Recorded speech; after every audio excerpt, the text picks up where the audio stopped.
Mwebana mwe banyumiza ki nga lwaki mbasiitaayita ku TikTok kuno nga sisanga nga Mr. bampostinze. Anenge nanyumirwa obufumbo. Nga lwaki sisanga nga omukulu bampostinze ku TikTok. Nga account yakasekise kampostinze ndoza bewako bubu.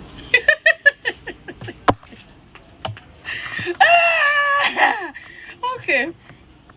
Kati ekisinza okunseza mune nga screenshotinga bulungi nnyo like account nga muweereza nga mugamba mukulu eno nga bakupostinze nti oli baby w'omuntu nga mweza n'ebifaananyi of course of videos z'omuwala yapostinze.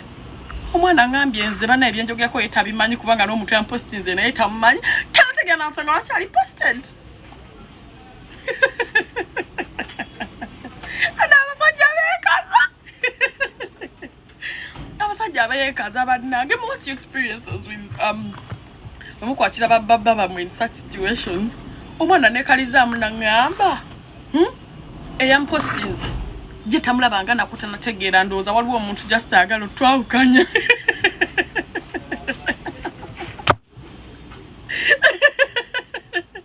Adange neba nange anguddeko oyo mwana si kaseera yansalako ebigambo.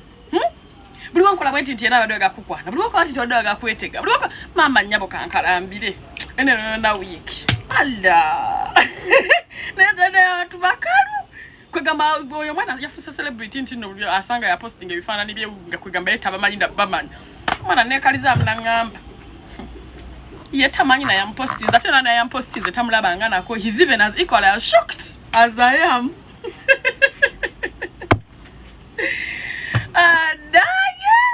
Adage men nze mukwano gwange yakwatako okobaawe ne ka text message nga kali intriguing kweganga kalagira ddala nti waliwo ekiriwo. Omusajja namwekalizaamu n'agamba yebye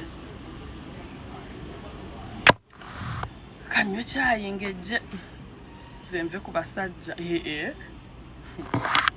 anyway ensibune omwami wange nga badde tali munye ebyo bintu byakwenda. I want to still believe nti omukazi ye yamwesipyeko lwaki posting ebifaananyi by'omwami wange